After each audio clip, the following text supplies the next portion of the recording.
ನರಸಿಂಹಣ್ಣವ್ರ ಸೊಸೆ ನಿಮ್ಮ ಹತ್ರ ಕ್ಷಮೆ ಕೇಳಕ್ ಬರ್ತಾ ಇದಾರೆ. ಎಲ್ಲರೂ ಮನೆಯಿಂದ ಆಚೆಗೆ ಬರ್ಬೇಕು.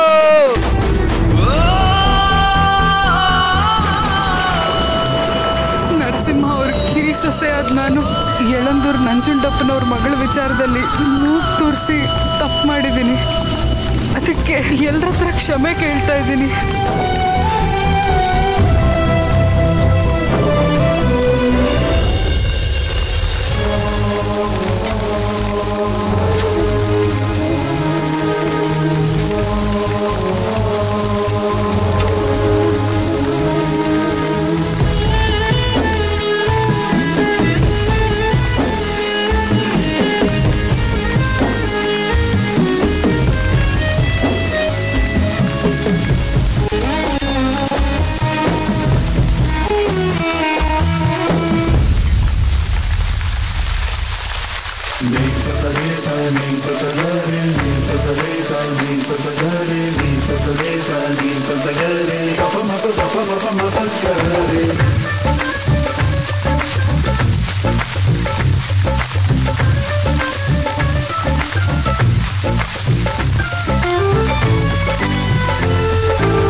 ಅಮ್ಮ,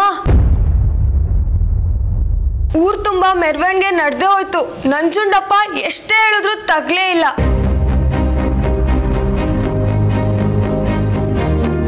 ಇನ್ ಚಿಕ್ಕಪ್ಪನೂ ಸುಮ್ಮನಾಗ್ಬಿಟ್ರು. ಗೀತಾ ಅದ್ಕೆ ಎಲ್ಲಾರ ಮನ್ಮನೆಗೂ ಹೋಗಿ ಮಂಡಿ ಊರಿ ಕ್ಷಮೆ ಕೇಳಿದ್ರು.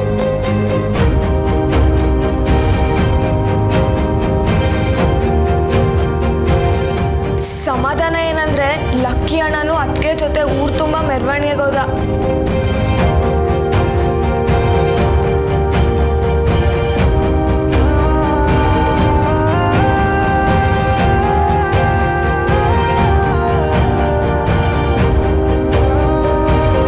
ಅದಕ್ಕೆ ಯಾಕದ್ಕೆ ಈಗ ಒಳ್ಳೆ ಚಿಕ್ಕ ಮಕ್ಳನ್ನ ಹೇಳ್ಕೊಂಡು ಹೋಗ್ತಾ ಇದ್ದೀರಾ? ಸುಮ್ಮನೆ ಬಾರೋ ಸುಬ್ಬ. ಅಲ್ಲೇನೋ ನಡೀತಾ ಇದೆ, ಅದಕ್ಕೆ ಜನ ಸೇರಿದ್ದಾರೆ, ನೋಡ್ಕೊಂಡ್ಬರ್ತೀನಿ. ಜನ ಜಗಳಾದ್ರೂ ಸೇರ್ತಾರೆ, ಕುಣಿತಾ ಇದ್ರು ಸೇರ್ತಾರೆ. ಅದನ್ನ ಯಾಕೆ ನೋಡ್ಬೇಕು? ಬಾಯಿ ಮುಚ್ಕೊಂಬ. ಅದೇ ಅದಕ್ಕೆ ನಮ್ಮೂರಲ್ಲಿ ಏನ್ ನಡೀತಾ ಇದೆ ಅಂತ ನನಗೆ ಗೊತ್ತಾಗ್ಬಾರ್ದಾ? ಒಂಚೂರು ನೋಡ್ಕೊಂಡ್ಬರ್ತೀನಿ, ತಡೀರಿ. ಸುಮ್ಮನೆ ನಿಂತ್ಕೊಳ್ಳೋ ಸುಬ್ಬ.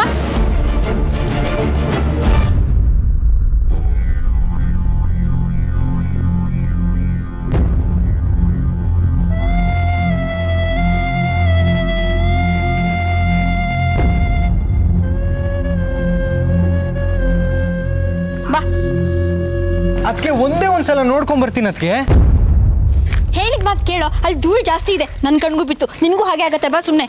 ಬಿಡಿ ಅದಕ್ಕೆ. ಸುಬ್ಬ ಬಾಯಿ ಮುಚ್ಕೊಂಡ್ ಬಾ.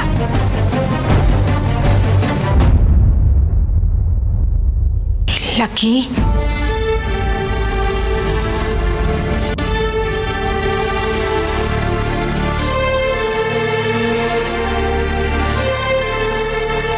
ಏನಪ್ಪ ಇದೆಲ್ಲ? ನನ್ನ ಒಂಟಿಯಾಗಿ ಬಿಟ್ಬಿಡಿ.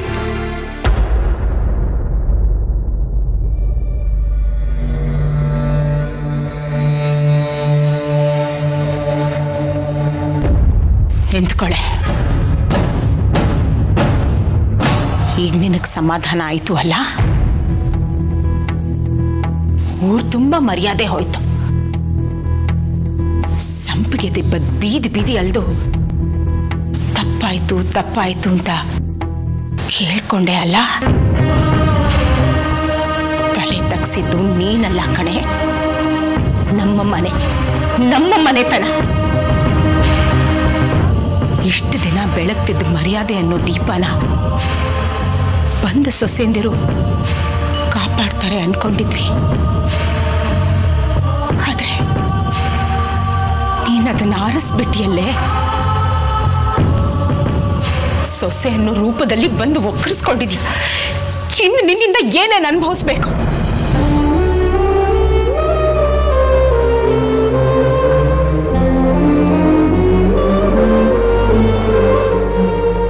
ಅಲ್ವೇ ಗೀತಾ, ನಮ್ಮ ಮನೆತನ ಎಂಥದ್ದು, ಅದನ್ನ ಹೇಗೆ ಕಾಪಾಡ್ಕೋಬೇಕು ಅಂತ ನಿನಗೆ ಹೇಳ್ಕೊಟ್ಟೆ ತಾನೆ. ನಾವು ತಪ್ಪು ಮಾಡಿದ್ರೆ ಹೊರಗಿನವರು ಬೆಟ್ ಮಾಡಿ ತೋರಿಸೋದಕ್ಕೆ ಕಾಯ್ತಾ ಇರ್ತಾರೆ. ಅರ್ಥ ಮಾಡ್ಕೋಬೇಕಲ್ವಾ? ಸುಮತಿ, ನಿನ್ ಸೊಸೆಗೆ ನಮ್ಮನೆ ರೀತಿ ರಿವಾಜು ಕಲ್ಸ್ಕೊಡು. ನನ್ನ ಸೊಸೆ ನೋಡು, ಮನೆಗೆ ಬಂದಿದ್ದ ಕೂಡಲೇ ಹಾಲಲ್ಲಿ ಜೇನು ಬೆರ್ತಾಗೆ ಬೆರ್ತೋದ್ಲು. ನಿನ್ ಸೊಸೆನೂ ಇದ್ದಾಳೆ. ಇವಳು ಜೇನಲ್ಲ ಅಕ್ಕ, ಹಾಲಿಗೆ ಹೆಪ್ಪ ಹಾಕೋಳು. ಎರಡು ತೊಟ್ಟು ಸಾಕಲ್ಲ ಹಾಲಿನಂತ ಸಂಸಾರನ ಹಾಳು ಮಾಡೋದಕ್ಕೆ. ಏನ್ ಮಾಡ್ತಿರೋ ನೀವು ಅತ್ತೆ ಸೊಸೆ ಅಂದ್ರೆ ನನಗೆ ಗೊತ್ತಿಲ್ಲ. ನಮ್ಮ ಮನೆಗೆ ಅಂಟ್ಕೊಂಡಿರೋ ಕಳಂಕನ ಕಳಿಯೋ ಹಾಗೆ ಮಾಡಿ ಈ ಮನೆ ಮರ್ಯಾದಿನ ಉಳಿಸಿ.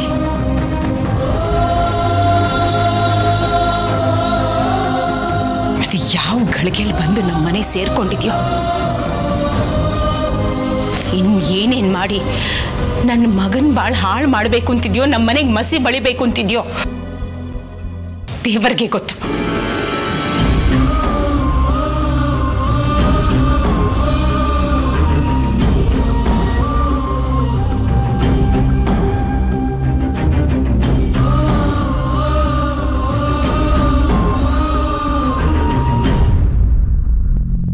ಈ ಸೊಸೆ ಕೈಯಲ್ಲಿ ಸಿಕ್ಕಾಕೊಂಡು ಈ ವಯಸ್ಸಲ್ಲಿ ಒಲೆ ಮುಂದೆ ಬೇಯೋ ಹಾಗಾಗೋಯ್ತು ನನ್ನ ಪರಿಸ್ಥಿತಿ.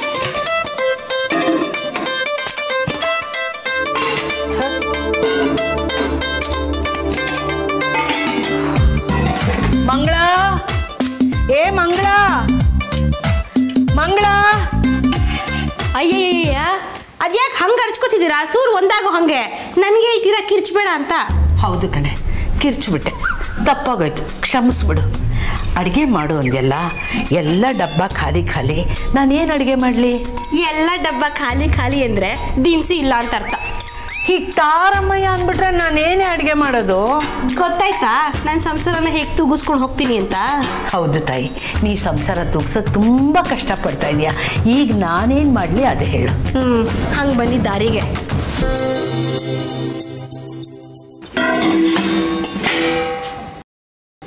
ತಗೊಳ್ಳಿ. ಏನೇ ಇದು? ರಾಗಿ ಹಿಟ್ಟು, ಮುದ್ದೆ ತೊಳ್ಸಿ ಹಾಕಿ. ನಿಧಿಗೆ ಸುಬ್ಬುಗೆ ಬರೀ ಮುದ್ದೆ ಹೇಗೆ ಕೊಡೋದು? ಕೊಡಿಯತ್ತೆ, ತಿಂತಾರೆ. ನೀವು ಅದನ್ನೇ ತಿನ್ನಿ, ಆರೋಗ್ಯಕ್ಕೆ ತುಂಬ ಒಳ್ಳೆಯದು. ಮಂಡಿ ನೋವು ಅಂತ ನೆಪ ಹೇಳೋದು ತಪ್ಪತ್ತೆ. ಆಯ್ತು ಬಿಡು, ಇನ್ನೇನಾದರೂ ನಾನು ಒಂದು ಮಾತಾಡಿದ್ರೆ 10 ಮಾತಾಡ್ತಾಳೆ ಇವಳು. ಓಂ ನಮೋ ವೆಂಕಟೇಶಾಯ, ಓಂ ನಮೋ ಶ್ರೀನಿವಾಸಾಯ.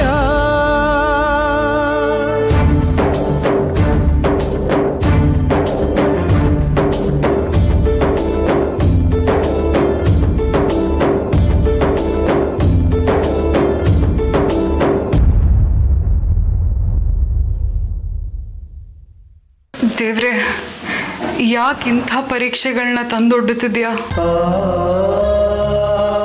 ನಾನು ಮನೆ ಕಾಲಿಟ್ಟಾಗ್ಲಿಂದ ಏನಾದ್ರೂ ಒಂದು ಸಮಸ್ಯೆ ಹುಟ್ಟುತ್ತಾ ಇದೆ. ಮೊದಲಿಂದಾನೇ ಎಡವಟ್ಟು, ಆದ್ರೆ ಈ ರೀತಿ ಅತಿ ಯಾವತ್ತೂ ಆಗಿರ್ಲಿಲ್ಲ. ಇವತ್ತು ಅವಮಾನದಿಂದ ನನ್ನ ಪ್ರಾಣನೇ ಹೋಗುವಂತ ಪರಿಸ್ಥಿತಿ ತಂದ್ಕೊಂಡ್ಬಿಟ್ಟಿದ್ದೆ. ಲಕ್ಕಿಯವರು ನನ್ನ ಜೊತೆ ಇಲ್ಲದೆ ಹೋಗಿದ್ರೆ ನನ್ನ ಪ್ರಾಣನೇ ಹೋಗ್ತಿತ್ತೇನೋ. ಲಕ್ಕಿಯವ್ರು ನನ್ನನ್ನು ಉಳಿಸ್ಕೊಂಡ್ಬಿಟ್ರು.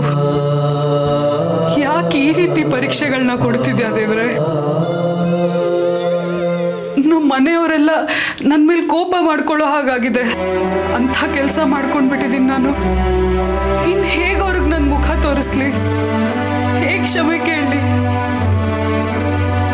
ನನ್ನಿಂದ ಅವರೆಲ್ಲ ಅವಮಾನ ಅನುಭವಿಸೋ ಹಾಗಾಯ್ತು. ನನ್ನನ್ನವರು ಖಂಡಿತ ಕ್ಷಮಿಸಲ್ಲ ಅಂತ ಗೊತ್ತಿದ್ರು ನಾನು ಹೇಗೆ ಅವ್ರ ಎದುರುಗಡೆ ಹೋಗಿ ನಿಂತ್ಕೊಳ್ಳಿ?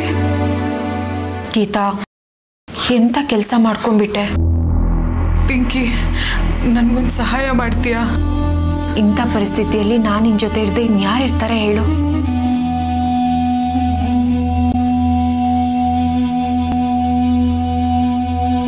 ಈ ಆರತಿನ ತಗೊಂಡು ಹೋಗಿ ಮನೆಯವ್ರಿಗೆ ಎಲ್ರಿಗೂ ಕೊಟ್ಟು ಬರ್ತೀಯಾ?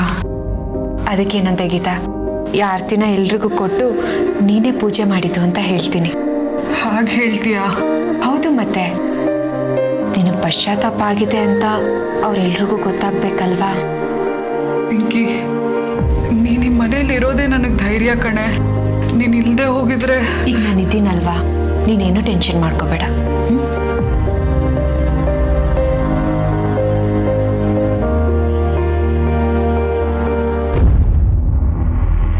ಹೇಗೂ ಮನೆಯವರೆಲ್ಲರೂ ಗೀತನ ಮೇಲೆ ಕೋಪ ಮಾಡ್ಕೊಂಡಿದ್ದಾರೆ.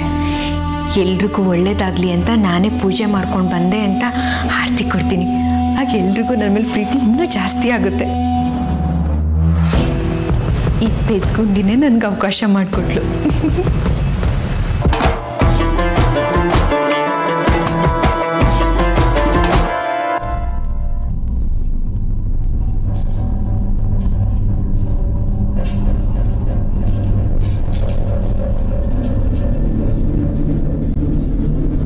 ಲಕ್ಕಿಯವರೇ, ನಿಮಗೆ ಹೇಗೆ ಥ್ಯಾಂಕ್ಸ್ ಹೇಳಬೇಕೋ ಗೊತ್ತಾಗ್ತಾ ಇಲ್ಲ. ನೀವಿಲ್ಲದೆ ಇದ್ದಿದ್ರೆ ಅವಮಾನದಿಂದ ನಾನು ಸತ್ತೇ ಹೋಗ್ತಿದ್ನೇನೋ. ನೀವು ನನಗೆ ಬೆಂಬಲವಾಗಿ ನಿಂತ್ಕೊಂಡ್ರಿ. ನನ್ನ ನಂಬಿ ನಾನು ಯಾರ ಹತ್ರನೂ ಅನ್ನಿಸ್ಕೊಂಡಿಲ್ಲ.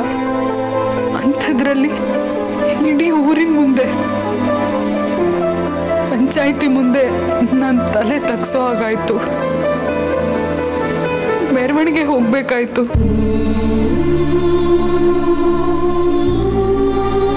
ಆದ್ರೆ ನೀವು ನನ್ನ ಕೈ ಹಿಡಿದ್ರಿ. ಸಾಕ್ ಬಾಯ್ ಮುಸ್ತೀಯಾ? ನಾನು ಅದನ್ನೆಲ್ಲ ನಿನ್ಗೋಸ್ಕರ ಮಾಡಿದ್ದಲ್ಲ. ಕಟ್ಕೊಂಡಿರೋ ಹೆಂಡತಿನ ಕಾಪಾಡ್ಬೇಕಂತನೂ ಮಾಡಿದ್ದಲ್ಲ. ಆ ಯೋಗ್ಯತೆ ನಿನಗಿಲ್ಲ, ಆ ಭಾವನೆನೂ ನಾನು ಇಟ್ಕೊಂಡಿಲ್ಲ. ನಮ್ಮಪ್ಪನ ಮರ್ಯಾದೆ ಹೋಗುತ್ತೆ ಅಂತ ಮಾತ್ರ ನಾನು ಮಾಡಿದ್ದು. ನೀನು ಹರಾಜಾಕಿದೆಯಲ್ಲ ಮರ್ಯಾದೆನ, ಅದನ್ನ ಕಿಂಚಿತಾದ್ರೂ ಉಳಿಸ್ಬೇಕು. ಈ ಮನೆ ಮಾನ ಉಳಿಸ್ಬೇಕು ಅಂತ ನಿನ್ ಜೊತೆ ಬಂದಿದ್ದು. ಅಲ್ಲ ಲಕ್ಕಿಯವರೇ, ಅದು ಶಟ್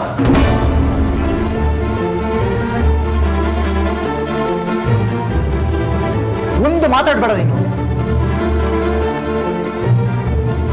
ನಮ್ಮಪ್ಪ ನಿನ್ನ ಮರ್ಯಾದೆ, ನಿಮ್ಮ ಮನೆಯವ್ರ ಮರ್ಯಾದೆ ಉಳ್ಸೋಕ್ ಮಾಡಿರೋ ಉಪಕಾರಕ್ಕೆ ಒಳ್ಳೆ ಪ್ರತಿಫಲ ಕೊಟ್ಟೆ. ನನ್ನ ಜೀವ ಇರೋವರೆಗೂ ನಾನು ಇದನ್ನ ಮರೆಯಲ್ಲ. ನನ್ನ ಮುಂದೆ ನಿಂತ್ಕೊಳ್ಳೋ ಯೋಗ್ಯತೆನೂ ಇಲ್ಲ ಕಣೆ ನಿನಗೆ. ನನ್ನ ಹತ್ರ ಮಾತಾಡೋಕೆ ಬರ್ತೀಯ? ನಿನ್ನ ಹತ್ರ ಮಾತಾಡೋಕ್ಕೂ ನನಗೆ ಅಸಹ್ಯ ಆಗುತ್ತೆ. ಛೀ!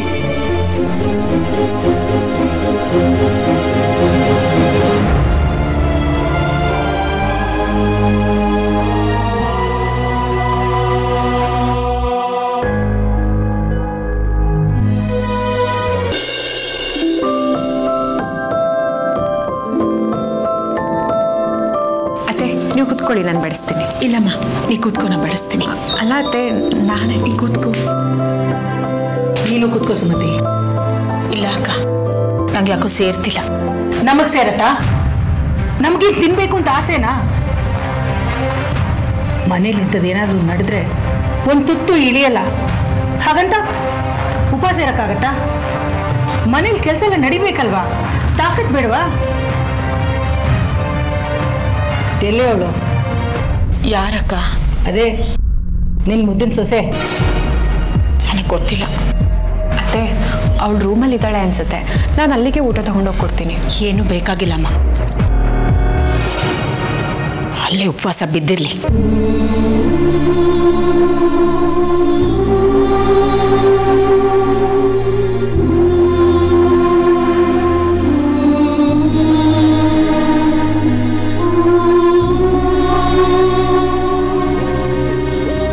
ಇದೇನೋ ಇಲ್ಲಿಗೆ ಮುಗೀತು ಕಣೆ ಬಂಗ್ಲಾ. ಆದ್ರೆ ಇನ್ನು ಮುಂದೆ ಇನ್ನೂ ಅದು ಏನೇನು ಅನಾಹುತ ಮಾಡ್ಕೋತಾಳೋ ನಿಮ್ ಗುಂಡಮ್ಮ.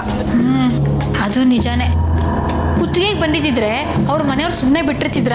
ಇವಳು ಕುತ್ತಿಗೆ ಪಟ್ಟಿ ಹಿಡಿದು ಮನೆಯಿಂದ ಆಚೆ ದಬ್ಬಿರ್ತಿದ್ರು. ಜಲ್ಜಾ ಬೇರೆ ಬಂದಿದ್ದಾಳೆ, ಇನ್ನು ಅವಳು ಊಟ ಮಾಡದೆ ಹೋಗೋದಿಲ್ಲ. ಇವಳು ನೋಡಿದ್ರೆ ಇಷ್ಟು ಅಕ್ಕಿ ಕೊಟ್ಟಿದ್ದಾಳೆ, ಸಾಕಾಗುತ್ತಾ? ಇನ್ನೊಂದು ಹಿಡಿ ಅಕ್ಕಿ ಹಾಕೊಳ್ಳೋಣಪ್ಪ.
ಮಾಡಿರೋ ಘನ್ ಕಾರ್ಯಕ್ಕೆ ಉಪಚಾರ ಬೇರೆ ಕೇಡು.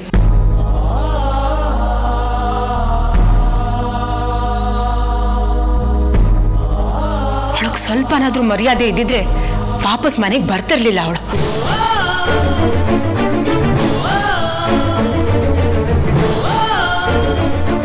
ಅಂಥದ್ರಲ್ಲಿ ಮನೆಗೆ ಬಂದು ಒಕ್ಕರ್ಸ್ಕೊಂಡಿದ್ದಾಳೆ. ನಾವು ಹೊರಗೆ ಹಾಕೋ ಅಷ್ಟು ಕಟಕರಲ್ಲ, ಬಿದ್ದಿರ್ಲಿ ಬಿಡು.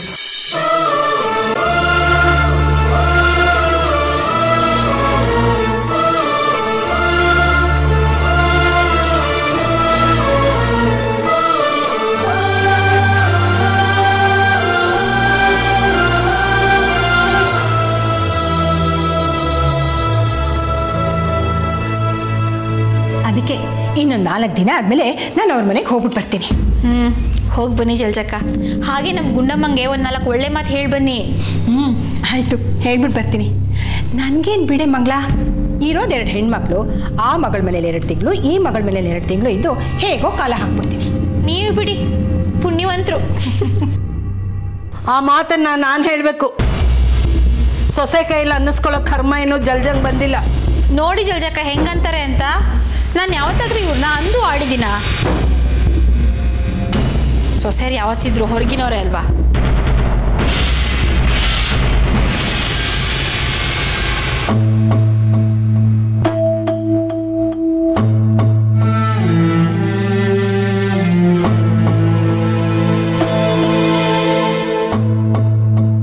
ಊರು ತುಂಬ ಮರ್ಯಾದೆ ಹೋಯ್ತು. ಸಂಪಿಗೆ ದಿಬ್ಬ ಬೀದಿ ಬೀದಿ ಅಲ್ದು ತಪ್ಪಾಯ್ತು ತಪ್ಪಾಯ್ತು ಅಂತ ಕೇಳ್ಕೊಂಡೆ ಅಲ್ಲ. ನಮ್ಮಪ್ಪ ನಿನ್ನ ಮರ್ಯಾದೆ, ನಿಮ್ಮ ಮನೆಯವರು ಮರ್ಯಾದೆ ಉಳ್ಸೋಕೆ ಮಾಡಿರೋ ಉಪಕಾರಕ್ಕೆ ಒಳ್ಳೆ ಪ್ರತಿಫಲ ಕೊಟ್ಟೆ. ನನ್ನ ಜೀವ ಇರೋವರೆಗೂ ನಾನು ಇದನ್ನ ಮರೆಯಲ್ಲ. ನನ್ನ ಮುಂದೆ ನಿಂತ್ಕೊಳ್ಳೋ ಯೋಗ್ಯತೆನೂ ಇಲ್ಲ ಕಣೆ ನಿನಗೆ. ನಿನ್ನ ಹತ್ರ ಮಾತಾಡೋಕ್ಕೂ ನನಗೆ ಅಸಹ್ಯ ಆಗುತ್ತೆ. ಛೀ, ತಲೆ ತಗ್ಸಿದ್ದು ನೀನಲ್ಲ ಕಣೆ, ನಮ್ಮ ಮನೆತನ. ಇಷ್ಟು ದಿನ ಬೆಳಗ್ತಿದ್ದ ಮರ್ಯಾದೆ ಅನ್ನೋ ದೀಪನ ಕಳಿಸ್ಬಿಟ್ಟಿಯಲ್ಲೇ